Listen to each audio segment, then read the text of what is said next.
کہ مسلمانوں اور کافروں کے درمیان فرق دیکھو کہ رب نے ان کو پوری آب و تاب کے ساتھ فتح و نصرت میں بدل دیا، مسلمان جو ہے وہ فتح کے ساتھ واپس لوٹے۔ یوم التقل جمعانی، جب دو جماعتیں، دو لشکر ملے تھے جس دن، واللہ علی کل شیء قدیر، لوگوں اللہ اپنی شان و عظمت بیان کرتے ہوئے فرمایا کہ اللہ ہر چیز پر قادر ہے۔ یہ مالک جو ہوا وہ 313 کو فتح دے 1000 کے مقابلے میں، وہ مالک ہے۔ رب نے فرمایا اللہ ہر چیز پر قادر ہے، مت تم ادھر ادھر دیکھو۔ تو یہ تفسیر تھی۔ اب ہم اگلی تفسیر سورۃ توبہ سے ہے، دوسرا پاؤ شروع ہو رہا ہے۔ تو اللہ تعالیٰ نے فرمایا براءۃ من اللہ، بری ہے، قطع تعلق کا رب نے اعلان فرمایا تو فرمایا بری ہے، برات ہے اللہ اور اس کے رسول کی طرف سے۔ الی الذین عاہدتم من المشرکین، جو تم نے وعدہ کیا مشرکین سے، اللہ اس سے اب بری ہو گیا ہے۔ بات یہ تھی کہ یہ 9 ہجری کا واقعہ ہے کہ اللہ کے نبی نے لشکر روانہ فرمایا کیسر کی طرف، اور غزوہ تبوک جس کو ہم کہتے ہیں، بڑا دور دراز کا سفر تھا، گرمی کا موسم تھا، شدید گرمی پڑ رہی تھی، ادھر فصل بھی تیار ہو گئی تھی۔ آپ کو پتہ ہے مدینہ شریف کی جو فصل ہے وہ کھجوروں کی ہے، اور شدید گرمی میں کھجوریں پک جاتی ہیں، اور پورے سال کا لوگوں کا انحصار ہوتا ہے اسی فصل پر، ان کا گزر بسر اسی کھجوروں پر ہوتا ہے۔ تو ادھر فصل بھی تیار تھی، ادھر جنگ کا بھی اعلان ہوا، گرمی شدید تھی، سفر طویل تھا، آگے جو لشکر تھا کیسر کا، ان منافقین، مشرکین اور کفار کو یقین ہو گیا کہ اب یہ لوگ مسلمانوں کو پیس کر کیسر والے رکھ دیں گے، اب مسلمانوں کا بچ کر واپس آنا ناممکن ہے۔ اب کیونکہ معاہدہ ہو چکا تھا ان کفار مکہ سے، تو اب یہ فائدہ اٹھا رہے تھے کہ اب انہیں یقین ہو گیا کہ مسلمان نہیں بچتے، لہذا معاہدے توڑو۔ لشکر تو روانہ ہو گیا، صحابہ کی ایک تعداد تھی وہ نکل گئی، پیچھے چیم گویا شروع ہو گئی۔ تو رب کو اعلان اس طرح کر دیا کہ رب نے اس طرح اعلان کر دیا کہ اللہ اور اس کا رسول بری ہے، کوئی معاہدہ شعاہدہ نہیں ہے، 4 مہینے کے معاہدے ختم ہو رہے ہیں، اس کے بعد ہم کوئی ذمہ داری نہیں لیں گے۔ معاہدے کی پاسداری، ہاں جس کا 4 مہینے سے اوپر ہے اس کو پورا کیا جائے۔ یہ حدیث مبارکہ میں بھی آتا ہے، مشرکین سے معاہدہ نبھانا مسلمانوں کا فرض ہے، پر آگے ان کی جو ہے وہ جو سوچ رہے تھے اس پر پانی پھیرا جا رہا تھا، ان کی امیدیں اب دم توڑتی جا رہی تھی۔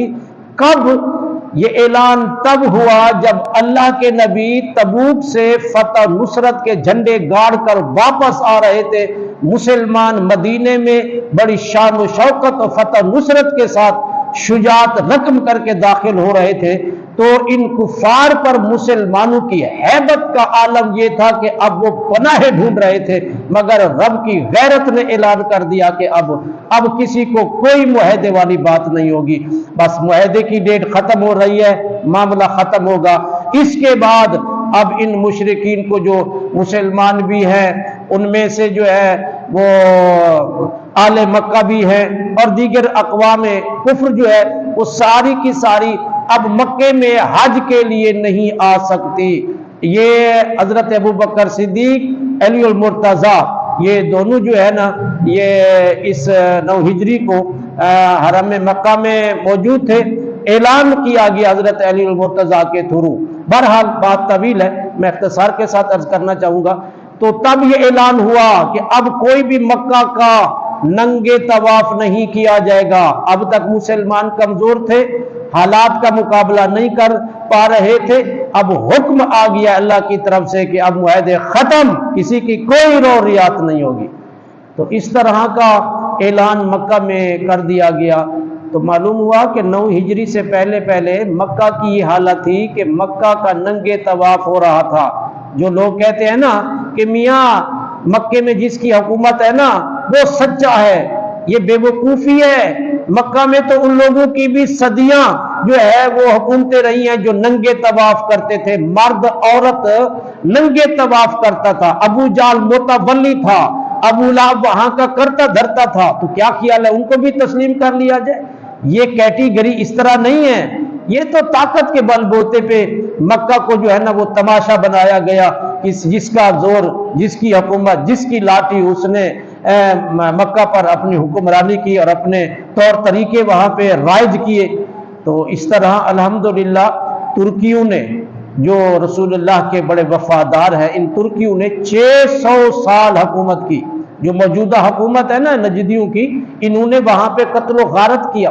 رب نے فرمایا فسیحوا فی الارض، چل لو زمین پر، اربعۃ اشہر، 4 مہینے۔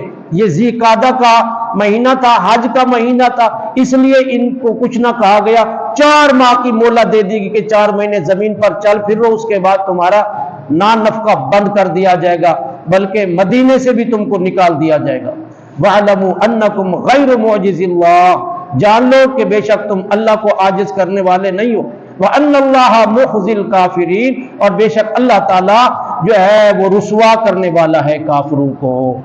یہ قرآن ہے۔ اللہ کی بارگاہ میں دعا ہے اللہ تعالیٰ ہمیں عمل کی توفیق عطا فرمائے۔ اللہم صلی علی سیدنا و مولانا محمد وعلی آل سیدنا و مولانا محمد وبارک وسلم۔ یا اللہ اس قرآن پاک کو صحیح معنی پڑھنے، سمجھنے اور عمل کرنے کی توفیق عطا فرما۔ میرا اللہ ہمیں حضور نبی کریم صلی اللہ علیہ وسلم کی سچی محبت عطا فرما، آپ کے لائے ہوئے دین کا وفادار سپاہی بنا۔ میرا کریم رب ہمیشہ اسلام کو فتح عطا فرما۔ مولا تو نے پہلے بھی کافروں کو رسوا کیا، اب بھی مولا تو کافروں کو رسوا فرما۔ مسلمان ظلم کی چکی میں پس رہے ہیں، بالخصوص فلسطین پر میرا اللہ رحم و کرم فرما، ان کو فتح و نصرت عطا فرما، اللہ ان کی غیبی مدد فرما، اور یہودیوں کو ہمیشہ شکست فاش عطا فرما۔ صلی اللہ تعالی علی خیر خلیہ و نور عرشہ محمد وعلی